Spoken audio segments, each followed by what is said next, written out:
My father laughed in my face. Not the kind of laugh that warms a room, but the kind that slices it in half. He looked me dead in the eyes, shook his head, and said, "No wonder you fail at everything you do. If you love shocking betrayal stories where the tables eventually turn, you're in the right place." Don't forget to subscribe, like, and drop a comment. Your support keeps these stories coming. The words lodged in my chest like a knife. I can still hear them, echoing in that cold, dismissive tone of his. It wasn't just the sentence, it was the look that came with it. That smug smirk, the dismissive tilt of his head, as if I were a walking punchline. And the worst part? It wasn't the first time. My whole life had been a string of moments like that, each one a reminder that in his eyes, I'd never measure up. I was the constant disappointment, the shadow in a house that only had room for one shining star. My brother, Jason. Jason was the golden child. My father's pride, his legacy, the one he never stopped bragging about. When Jason got a B on a test, my father called it potential. When I got an A, he called it luck. When Jason quit a job after a week, my father said he was too talented to waste his time. When I worked double shifts to save money, my father said I was going nowhere. No matter what I did, it was never enough. But that laugh, that sentence, that was the moment I realized he didn't just doubt me. He wanted me to believe I was worthless. It happened on a Sunday afternoon. We were sitting in the living room, the air thick with silence. I had just told him about a small business idea I'd been working on with a friend. I wasn't asking for money, wasn't asking for help, just sharing something I was proud of. He leaned back in his chair, crossed his arms, and smirked. Then came the laugh, sharp and cruel. "No wonder you fail at everything you do." Jason chuckled from the corner, adding fuel to the fire. "Yeah, maybe business just isn't your thing." The two of them laughed together, father and son, as if my ambition was the punchline to a bad joke. I wanted to scream, to cry, to throw something, anything. Instead, I sat there frozen, heat rising to my face, every muscle locked. Because deep down, part of me believed him. That's the thing about growing up in someone's shadow. You don't just compete. You start to wonder if you even deserve to stand in the light. From the time we were kids, Jason was the golden boy. My father went to every one of his basketball games, cheered so loudly the refs had to ask him to quiet down. My school plays? He never showed. Jason's trophies lined the shelves in the living room. My awards were stuffed in boxes in the attic. Jason crashed his first car after my parents bought it for him. They laughed it off as a learning experience. When I scraped together enough savings to buy my own used car, my father called it a waste of money. It was always the same. Jason's failures were lessons. My successes were accidents. And in that moment, when my father laughed and dismissed me with those words, I realized something bitter. He didn't just favor Jason. He needed me to stay small. Because if I ever proved him wrong, if I ever succeeded, his whole narrative about Jason being the chosen one would crumble. That night, I lay awake replaying the moment in my head over and over. The laugh, the smirk, the sentence. "No wonder you fail at everything you do." It should have broken me. Maybe that was his goal, to make me believe it so fully that I'd stop trying. But instead, something else began to burn inside me. A question. What if he's wrong? It was the smallest spark at first, barely there. But the more I thought about it, the stronger it grew. Because the truth was, I had never been given a fair shot. I'd always been climbing with weights tied to my ankles. What if the problem wasn't me? What if the problem was the way he made me believe I could never win? For the first time, I didn't want his approval. I wanted something else. Proof. Proof that I wasn't a failure. Proof that his laugh meant nothing. Proof that I could rise without him, without Jason, without anyone else holding me back. In that moment, I didn't know how. I didn't know when. But I made myself a promise. One day, my father would eat those words.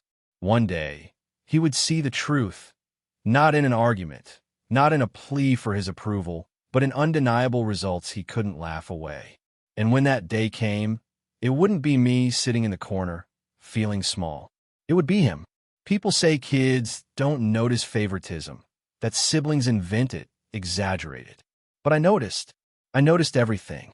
And when I look back now, I realize my father's cruel laugh that day wasn't an isolated moment. It was the echo of a lifetime spent in Jason's shadow. One of my earliest memories is of a Little League game. Jason was up to bat. He swung 3 times, missed every pitch, and walked back to the bench with his head low. My father clapped him on the shoulder and said, "That's okay, champ. You'll get it next time." Later, it was my turn. I hit a solid single, sprinted to first base, and felt a rush of pride. I looked toward the bleachers, hoping for the same clap, the same praise. My father just frowned and muttered, "Should have been a double." Even at 7 years old, I understood the message. Jason's failures were forgivable. My successes were never enough. School was the same. Jason barely scraped by, bringing home C's and the occasional B. My father celebrated those grades like trophies. When I brought home straight A's, he shrugged. Grades don't mean much in the real world. Once in 5th grade, I got first place in a regional science fair. I remember holding the medal out, waiting for his reaction. He barely looked at it. "Jason had a game today. Did you go cheer him on?" That was his way of saying it. My achievements were invisible unless they somehow involved Jason. As teenagers, the differences only deepened. Jason got a brand new car for his 16th birthday. I was told, maybe when you're older, if you work for it. Jason got bailed out when he skipped classes, wrecked his car, even experimented with things he shouldn't have. Every mistake was brushed off as boys will be boys. When I asked to go to a summer camp I'd earned a scholarship for, my father said, "We can't afford luxuries." Then he turned around and bought Jason new sports gear. It wasn't just favoritism. It was erasure. I wasn't the other child. I was the invisible one. The hardest part wasn't the material things, though. It was the silence. The silence when I brought home report cards I was proud of. The silence when I worked late shifts to save up for my first laptop. The silence when I got accepted into a college Jason couldn't even dream of. Silence, or worse, that cold laugh, that dismissive shake of the head, that look that said, "You'll never be enough." My mother saw it, but she never intervened. Her excuse was always the same. "That's just how your dad is. Don't take it personally." But how could I not? When a man who raised you constantly measures you against your brother and finds you lacking, it carves something deep inside. By the time I was in high school, I'd stopped expecting praise. I stopped looking for approval. I built walls, telling myself it didn't matter. But of course it did. It mattered every time he chose Jason's failures over my successes. It mattered every time I tried to prove myself and was met with that smirk. And it mattered most the day he laughed in my face and said, "No wonder you fail at everything you do." Because in that moment, all those years of shadows came crashing down. Jason thrived on the favoritism. He grew cocky, entitled, convinced the world owed him something. Why wouldn't he? My father handed him excuses like candy. When Jason got into trouble, Dad always swooped in to protect him. When Jason wanted money, Dad found a way to provide it, even if it meant ignoring bills or draining savings. And me? I was told, "You're responsible. You'll figure it out." That line became the soundtrack of my life. Responsible meant overlooked. Responsible meant unworthy of help. Responsible meant invisible. But looking back now, I see it differently. Responsible also meant I learned how to survive without handouts.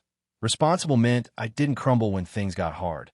Responsible meant I didn't need my father to tell me I was capable. I proved it to myself.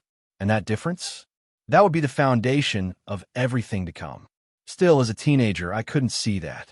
All I saw was the gap between us widening, Jason basking in the light, me fading into the dark. By the time we were both out of high school, my father was openly bragging about Jason's bright future. Never mind that Jason had no plan, no ambition, no work ethic. I, on the other hand, had earned scholarships, had a vision, had drive. But none of it mattered. To my father, I was the failure. Jason was the future. And when he laughed in my face that day, dismissing my ideas and my effort, it wasn't just cruelty. It was confirmation of what he'd always believed, that I'd never be anything more than second best. But here's the thing about living in shadows for so long. You get used to the dark. You get comfortable working where no one sees. And while Jason basked in the spotlight, wasting every opportunity handed to him, I was quietly building resilience. One day, I knew the lights would go out for him. And when they did, I'd be ready. He wouldn't be. Neither will my father. Every family has that one story they retell at gatherings, the kind that becomes folklore. Mine wasn't a funny childhood mishap or a sweet memory. Mine was the story of how I failed. And my father made sure everyone knew it. It started with my first attempt at independence. I was in my early 20s, fresh out of college, and determined to finally prove myself. A friend and I had been planning a small business for months. Nothing big, just a local cafe with a twist, study pods for students, charging stations, and live music nights. We poured everything into it. Late nights, borrowed money, every ounce of energy we had. For me, it wasn't just a business. It was a chance to step out of Jason's shadow, to show my father I wasn't the failure he always claimed. But dreams rarely unfold the way you expect. The location was bad. The rent was too high. We underestimated expenses, overestimated customers. Within 6 months, we were drowning. When the cafe finally shut its doors, I felt the weight of the world crash onto my chest. All the long nights, all the effort, all the hope, it was gone. And of course, my father was there, waiting. He didn't say, "I'm sorry." He didn't say, "At least you tried." He didn't even say nothing, which would have been kinder. Instead, at a family dinner surrounded by relatives, he smirked, raised his glass, and said, "Well, no wonder you fail at everything you do." Laughter rippled around the table. Jason chuckled. Even Melissa, his girlfriend at the time, hid a smile behind her hand. I sat there frozen, my fork heavy in my hand, my cheeks burning. It wasn't just that he said it again. It was where he said it, out loud, in front of everyone, turning my failure into his joke. The words weren't just aimed at me. They were meant to brand me. Failure. Always. Forever. I excused myself early, mumbling something about not feeling well. As I walked out, I heard Jason's voice carrying from the table. "She always takes things too seriously." My father's laugh followed. And that was it. That was the breaking point. That night, I sat in my car outside my apartment, gripping the steering wheel until my knuckles went white. The cafe had failed. Yes, that was real. But failure happens. It's part of learning, part of growing. What my father didn't see, what he didn't want to see, was that I had dared to try in the first place. Jason never tried. He never risked anything. And because of that, he never failed. But he also never grew. That was the difference. I stare at my reflection in the rearview mirror, my eyes swollen, my face pale. And for the first time, I said the words out loud. I am not a failure. It didn't feel true yet, but it was a start. The following weeks were heavy. I picked up extra shifts at work, paid off what I could of the cafe debt, and kept my head down. Relatives stopped by, offering pity that felt like salt in a wound. But I also started to notice something. Jason wasn't doing much better. He had a job, sort of. My father had pulled strings to get him a comfortable position at a friend's company. Jason spent more time posting photos at bars than actually working, and rumors began to swirl that he was on thin ice. For years, my father had propped him up, excused him, shielded him. But even the strongest shields crack when the person behind them refuses to fight for themselves. I filed that thought away, because while I was licking my wounds, I was also planning. The humiliation at that dinner had burned too deeply to forget. My father's laugh haunted me every time I tried to sleep. But instead of letting it crush me, I started to let it fuel me. I read books on business, on investing, on resilience. I worked long hours, not just to pay bills, but to save. I learned skills Jason would never bother with, built connections he'd never value, took risks he was too arrogant to consider. And slowly, brick by brick, I began building something new, something he wouldn't see coming. One night, nearly a year after the cafe closed, I overheard my father on the phone bragging about Jason. He's on the way up. Meanwhile, my name? Still can't get it together. I clenched my teeth, but stayed quiet. Because what my father didn't know was that I was getting it together. He just couldn't see it. Not yet. But he would. And when he did, his laugh wouldn't echo anymore. It would choke. After the cafe closed, after the humiliation at that family dinner, after my father's cruel words carved themselves into my bones, I could have given up. Maybe that's what he expected, that I'd finally sink into the role he had written for me, The failure, the cautionary tale, the sibling nobody wanted to be. But failure is funny that way. It can bury you, or it can harden you. And in my case, it became steel. The first step wasn't dramatic. It wasn't revenge. It wasn't fireworks. It was silence. I stopped trying to prove myself to him. No more announcements about plans. No more sharing ideas just to hear his laugh in return. I went quiet. And in that quiet, I began to build. I picked up a side hustle, then another. I worked until my hands ached, until the clock blurred into meaningless numbers. I read obsessively, business strategy, investing, marketing. Things Jason wouldn't touch because they weren't fun. And slowly, without fanfare, without applause, money began to trickle in. Then flow, then build. But I knew money alone wouldn't be enough. Not with my father. He'd find a way to dismiss it, twist it, laugh at it. So I needed something else. Proof, evidence, receipts. And that meant watching him as closely as he had watched me fail. My father had always been careful about his image. He liked to present himself as a hard-working, honest man. But I knew the cracks. I'd seen the late-night arguments with my mother about money, the mysterious envelopes of cash, the business deals that were never fully explained. So I started paying attention, really paying attention. I saved voicemails where he bragged about cutting corners. I screenshotted Jason's careless social media posts that hinted at things they shouldn't have been involved in. I quietly collected bank statements, receipts, anything left lying around when I visited. Not to use yet, but to keep. Because if he wanted to paint me as a failure, I'd eventually paint him as a fraud. Meanwhile, Jason was sliding. The job my father had secured for him didn't last. He showed up late, left early, and bragged online about working smarter, not harder. It wasn't long before he was fired. But my father spun it into another excuse. The company wasn't a good fit. Jason's too talented for that kind of place. Too talented, right? While Jason floundered, I quietly built a business that required no bragging. Online services, freelance contracts, investments. My name wasn't on a flashy storefront, but my accounts grew. My knowledge grew. My independence grew. And every time my father laughed at me, dismissed me, told someone I was still struggling, I smiled to myself.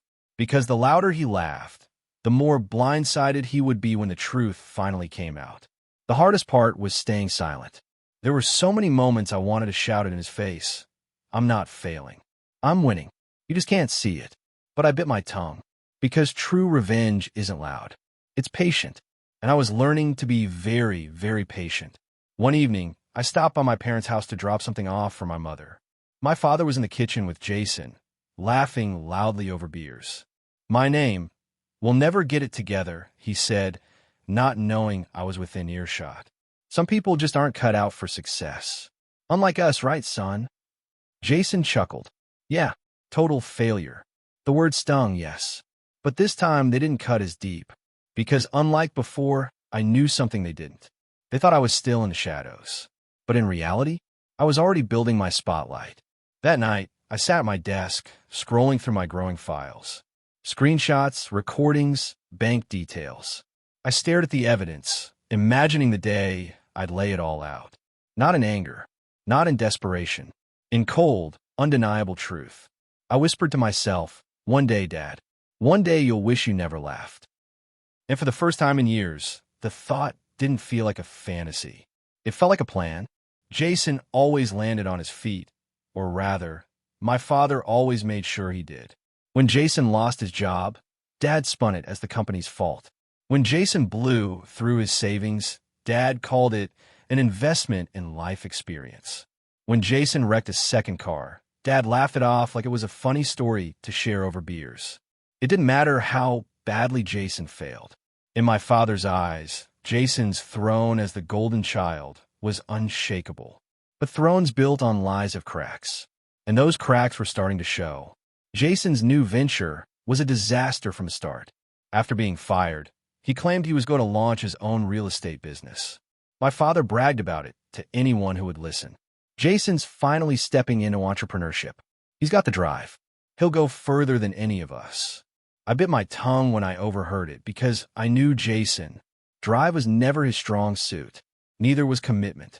Sure enough, his business was nothing more than him cold calling random people and pretending he had properties to sell. He burned bridges fast, annoyed potential clients, and within a few months, he had nothing to show for it. But my father didn't stop bragging. Instead, he doubled down, pumping more of his own money into Jason's failing idea. He just needs a little time, he insisted. All great men start with setbacks. Funny how Jason's setbacks were noble stepping stones, while mine were final verdicts. Meanwhile, my quiet empire was growing.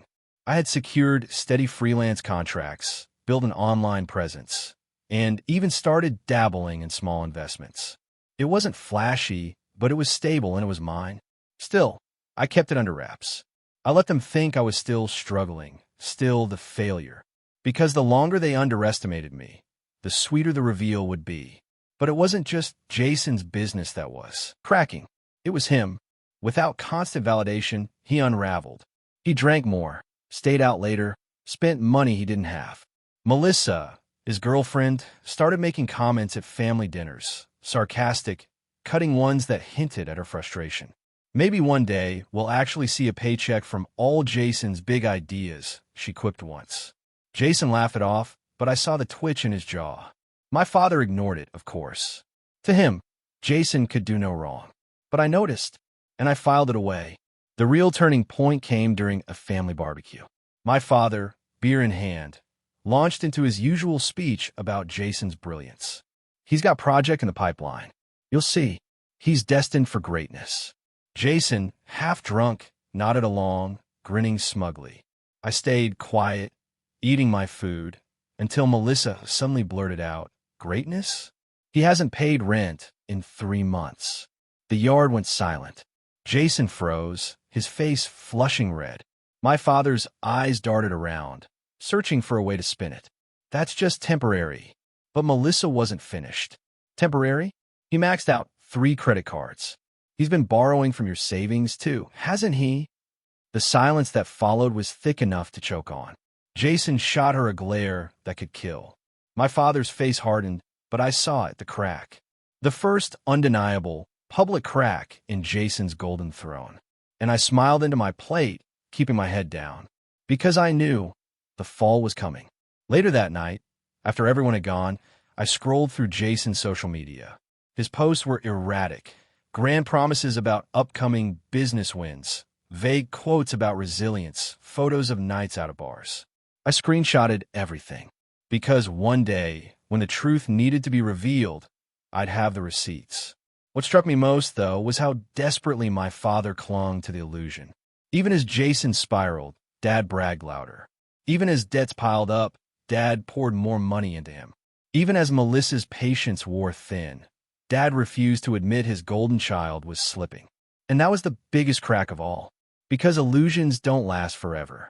And when this one shattered, I was going to be ready.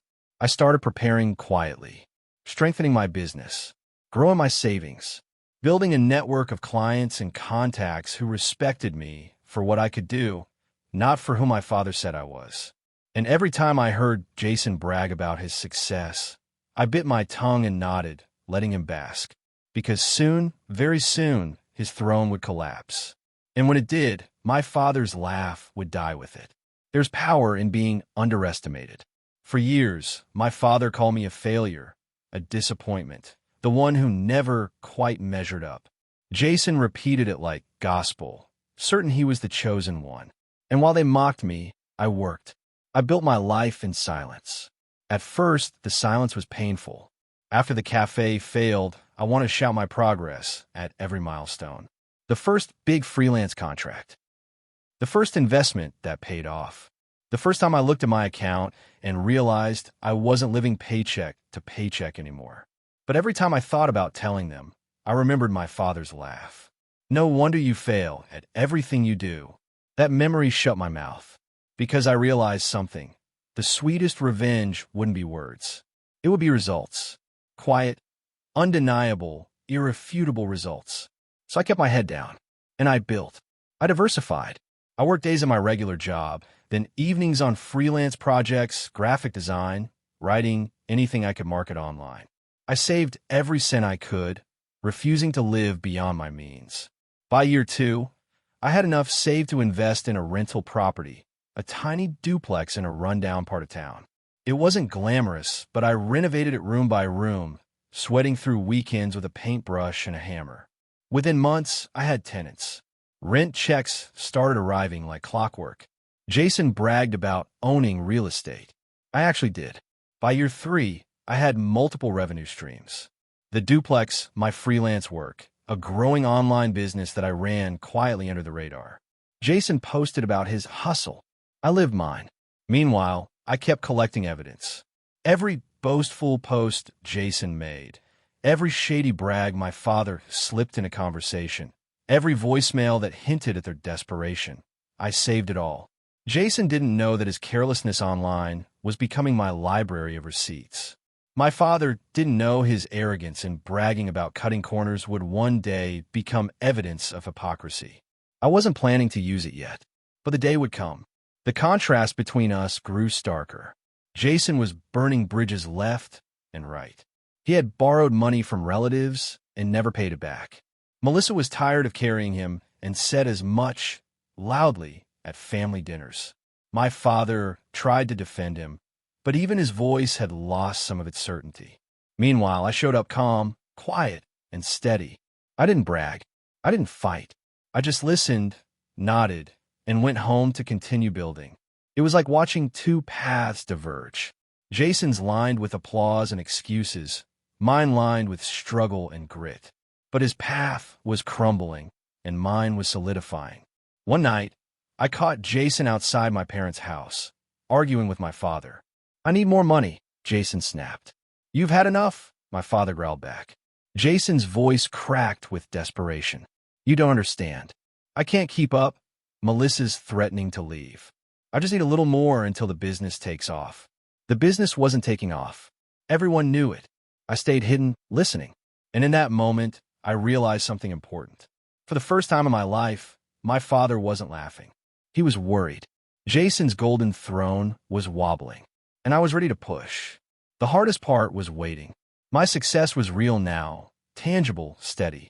I could have revealed at any time. I could have shown my father the accounts, the properties, the contracts. I could have rubbed the truth in his face. But that wasn't enough. I didn't just want him to see me succeed. I wanted him to see Jason fail. I wanted him to feel the weight of putting everything on the wrong child, of betting against me and losing everything. So I waited. And while I waited, I built even more. By the time Jason's third business collapsed, a half-baked scheme involving event planning he had no skills for, I was financially stable. My income streams were secure. I was no longer the failure he mocked. But I didn't say a word. At family gatherings, I let them assume I was still struggling. I let my father make his jokes, let Jason sneer, let the relatives shake their heads. Because silence is sharp, and when the time came, my silence would cut deeper than any words. I remember one evening vividly. My father, half drunk, leaned across the table and asked, "So, my name, when are you going to get serious about your life? Jason's already trying big things. You're still floundering, aren't you?" Jason smirked, waiting for me to stammer. Instead, I smiled. Not bitterly, not angrily, just calmly. "You'll see," I said softly. And in that moment, I saw something flicker in my father's eyes. Just for a second. Doubt. I went home that night and wrote a single sentence in my notebook. The comeback isn't for me. It's for them to watch. And then I went back to work. Jason had always been reckless, but for years my father's blind loyalty shielded him from the consequences. He could stumble, fall flat on his face, and Dad would still call him a visionary. But even the thickest shield breaks when the person behind it keeps swinging blindly. And Jason was running out of excuses. His third business venture collapsed faster than the first two. This time it was event planning. He posted endlessly about exclusive parties and networking experiences. But the only event he successfully organized was a messy backyard barbecue that ended in noise complaints. Relatives who had once lent him money stopped picking up his calls. Friends grew tired of being recruited into pyramid scheme-sounding projects. Melissa rolled her eyes openly when he brought up the next big thing. And yet, my father still defended him. He's learning. Dad insisted at family dinners. Every entrepreneur stumbles at first. Jason just needs time. I kept my head down, eating quietly while the whispers around the table grew louder. Because everyone else was starting to see the truth. Jason wasn't stumbling. He was collapsing. The turning point came one night at a family birthday party. Jason showed up late, reeking of alcohol, with Melissa trailing behind him. He launched into a long, drunken speech about his upcoming business deal that would change everything. No one believed him. I could see it in their eyes. Then, in the middle of his rambling, Melissa snapped. "Business deal," she scoffed loudly. "You mean the one you made up to cover the fact that you maxed out my credit card?" The room went silent. Jason's face turned red. "Melissa," she cut him off. "No, I'm done covering for you. You've been lying to everyone. You're not building anything. You're just burning through money that isn't yours." Gasps filled the room. Relatives shifted uncomfortably. My father stood, his face hardening, but Melissa kept going. "You're drowning in debt, Jason. And your father keeps throwing money at you like it'll fix anything. Meanwhile, the rest of us suffer for it." Jason's mask cracked. His voice rose, defensive and sharp. "You don't understand. I'm one step away from making it big." But the words rang hollow. No one was buying it anymore. Not even Dad. For the first time, I saw something new in my father's eyes when he looked at Jason. It wasn't pride. It wasn't patience. It was fear. The fallout from that night was swift.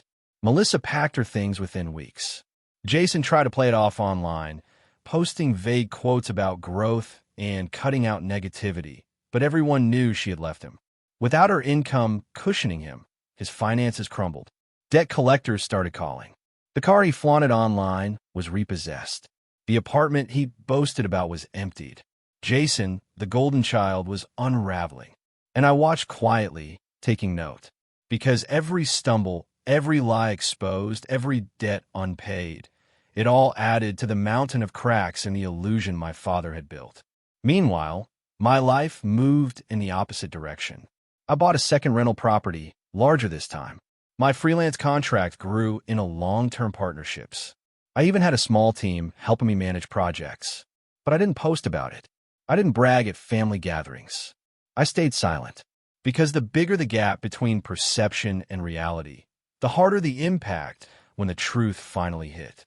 My father tried desperately to patch Jason's throne. He paid off some debts, spun stories to relatives about temporary setbacks, and avoided questions about Melissa's absence. But the whispers grew. Maybe Jason's not cut out for this. He's had so many chances. Funny how my name keeps quiet, but Jason always brags. I heard them. Jason heard them too, and so did my father. The cracks weren't just widening. They were becoming impossible to hide. One night, after another failed attempt at a business pitch, Jason stormed into my parents' house, yelling, "You're supposed to support me," he screamed at my father. "Instead, you just sit there, watching me drown."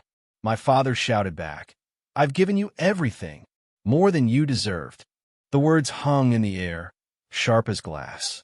Jason's face twisted. "Then give me more. I can't do this without help." And for once, my father didn't laugh. He didn't excuse it. He just sat there, silent, staring at the son he had built into a king on a throne of lies. I slipped away before they noticed me. Because I knew what was coming. Jason's empire of excuses was crumbling. My father's illusion was shattering. And I was almost ready to step out of the shadows. Not to beg for recognition. Not to ask for approval, but to show them, once and for all, that while they laughed at me, I had been building something real. And when I revealed it, there would be no laughter left. Only silence. There's a difference between knowing you've won and showing you've won. For years, I kept my victories private. My savings accounts grew, my rental properties generated steady income, my online business expanded quietly. I didn't need applause because I wasn't building this for them. I was building it in spite of them. But there comes a time when silence no longer suffices. When the people who laughed at you need to choke on the truth they ignored. And that moment came at my cousin's engagement party. It was held in a rented hall, filled with relatives, family friends, and the usual buzz of chatter and clinking glasses. My father was there, of course, holding court at one of the tables. Jason sat slouched beside him, clearly hung over, while my mother tried to smooth over their image with nervous smiles. As always, the conversation turned toward Jason. "So, how's the business?" an uncle asked politely. Jason grinned weakly. "Big things coming soon. Just finalizing some deals." The room was polite enough to nod, but I saw the skepticism in their eyes. My father jumped in, voice loud and booming. "Jason is destined for success. He's got vision drive. He just needs the right opportunity. Unlike some people who waste their time chasing pipe dreams." And then his eyes flicked to me. The old familiar sting burned my chest. Even now, after Jason had failed spectacularly, after Melissa had left, after debts had piled higher than his promises, my father still couldn't resist taking a jab at me. The laugh was coming. I could see it forming in his throat. But this time I was ready. I stood slowly, setting down my glass. The room went quiet as eyes turned toward me. "Actually," I said calmly, "I'd like to say something." My father smirked. "Oh, here we go." I ignored him. For years, I've been told I'm a failure, that I'd never measure up, that no matter what I did, it wasn't enough. A murmur rippled through the room. My father shifted uncomfortably, but I pressed on. I stayed quiet. I worked in silence. I let the jokes roll off me. But while you were all laughing, I was building.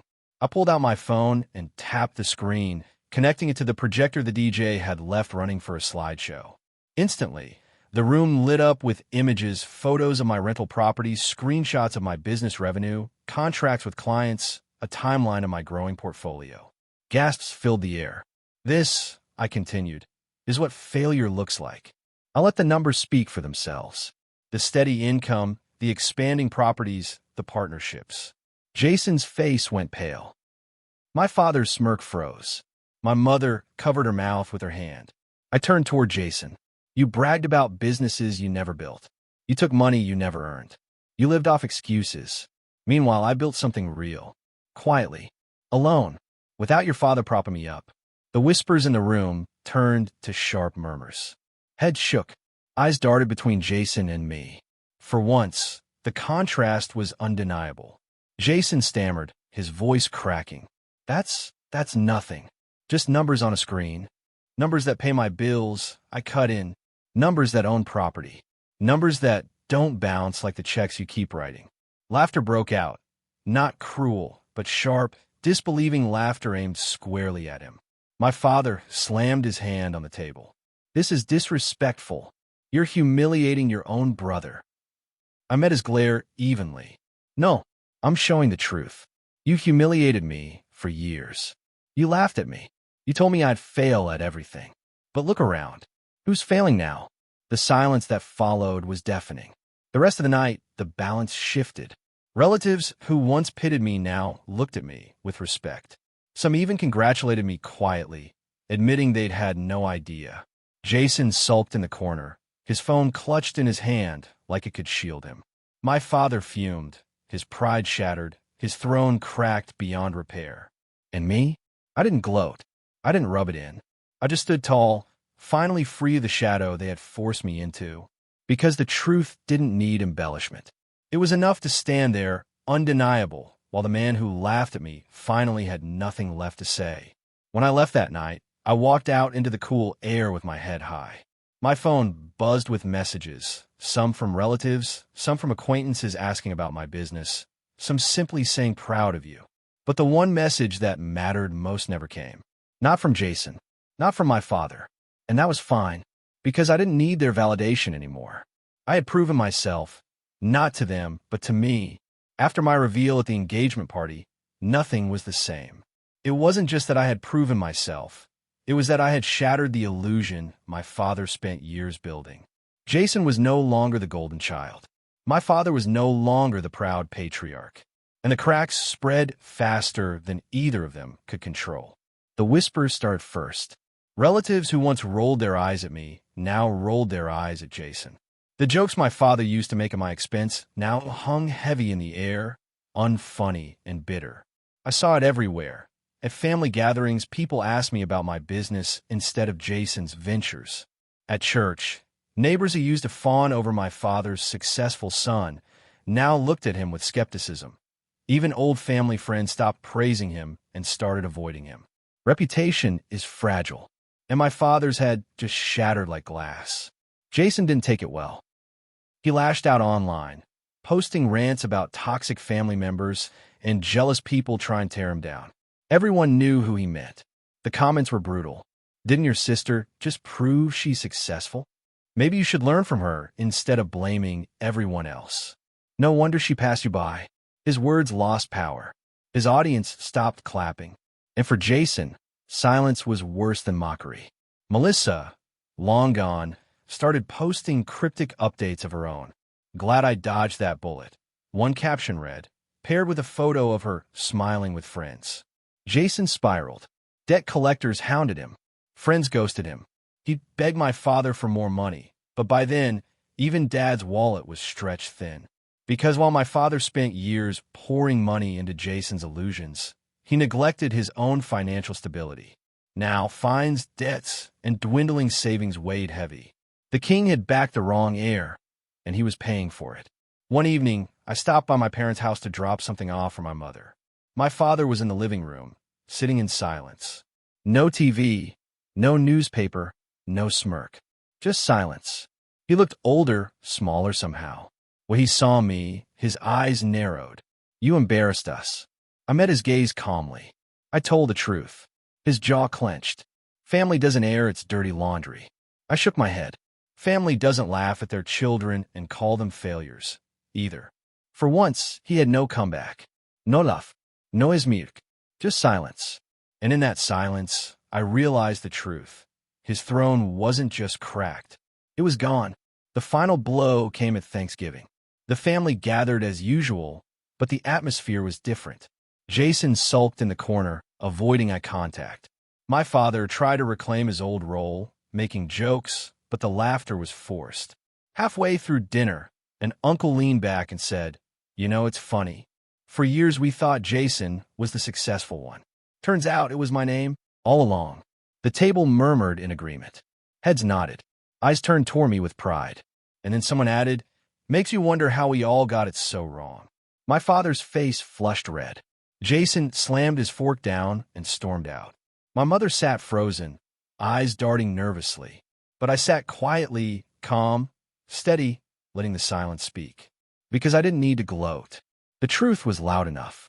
From that day forward, the dynamic was irreversible. Jason was no longer the golden child. He was a cautionary tale, and why father was no longer the respected patriarch. He was the man who backed the wrong horse, who mocked the wrong child, who laughed one time too many. And me. I was no longer the shadow. I was the one they underestimated, the one who rose while they laughed, the one who stood tall when their thrones crumbled. One night, I overheard my father on the phone, his voice low and bitter. I don't know what happened. She was supposed to fail. She always failed. The words twisted something inside me. Not pain anymore, but clarity. He had built his entire identity around keeping me small, around making Jason look bigger by comparison. But in the end, the truth toppled him. He mocked me into becoming the very thing he feared most.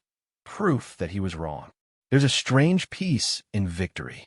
Not the loud kind, where you gloat and throw your success in people's faces, but the quiet kind, where your very existence proves them wrong. That was the peace I carried now. For years, my father laughed at me. He told me I'd fail at everything I touched. Jason echoed him, convinced he'd always be the one on top. But here we were, Jason broke, my father humiliated, the illusion shattered. And me? I was thriving. The weeks after Thanksgiving were surreal. Relatives who once dismissed me now sought my advice. Old friends who had pitied me sent messages of admiration. Even acquaintances reached out, curious about my business. But the calls that never came were the ones I had once craved. My father's voice admitting he was wrong, Jason's voice conceding defeat. Instead, there was silence. And I realized something powerful. I didn't need their words anymore. I didn't need an apology. I didn't need validation. Because their silence was louder than any laugh they had ever thrown at me. Jason drifted further into obscurity. His online rants became sporadic, then stopped altogether. I heard through the grapevine he had moved into a friend's spare room, scraping by on odd jobs. My father withdrew too. He stopped bragging in public. He stopped hosting gatherings. He stopped laughing. The house that once echoed with his booming voice now sat quiet. It wasn't my doing. It was theirs. They had built their empire on belittling me, and when it crumbled, they had nothing left to stand on. One evening, I drove past my parents' house and saw my father sitting alone on the porch. For a moment, I almost stopped, almost walked up, almost gave him a chance to speak. But then I remember that laugh, that sentence, that smirk. No wonder you fail at everything you do. And I kept driving, because sometimes the best revenge isn't confrontation. It's absence. It's letting them live with the echo of their own words, knowing they no longer fit. The real closure came months later at another family gathering. Smaller this time. Tense. My father barely spoke. Jason didn't show up. At one point, an aunt leaned toward me and whispered, "You've really made something of yourself. You must be proud." I smiled softly. "I am." Across the table, my father's eyes flicked toward me, sharp, bitter, but silent. And in that silence, I found my victory. Because he couldn't laugh anymore, he couldn't mock anymore, he couldn't say the words he once threw so easily. He had to sit there, stewing in the truth. I hadn't failed. I had won. Sometimes late at night, I think back to that first time he laughed in my face. The sting, the humiliation, the way I almost believed him. And then I look around me, the properties I own, the business I built, the independence I carved out of the silence. And I whisper the words back, not with bitterness, but with cold triumph. No wonder you fail at everything you do. This time, they're not aimed at me. They're aimed at him, at Jason, at every laugh, every sneer, every shadow I was forced to live under. They thought they were breaking me, but they were sharpening me. And in the end, they didn't just fail me. They failed themselves. And maybe that's the real lesson here. People like my father laugh because they think their words can define you. They want to trap you in a box labeled failure, to make themselves feel bigger while you shrink smaller. But here's the truth. Their laughter only has power if you believe it. I stopped believing. I started building. And in silence, I proved every sneer, every smirk, every cruel word wrong. Now the laugh is gone. The throne they built for my brother has crumbled. And the man who once mocked me can't even look me in the eye. So I'll ask you this. What would you have done if your own father told you you'd fail at everything? Would you crumble under his words? Or would you rise in silence the way I did? If you've ever been underestimated, this story is for you. Hit subscribe to this channel for more tales where betrayal doesn't end the story, it rewrites it. And don't forget to comment below. I want to hear your story of turning pain into power.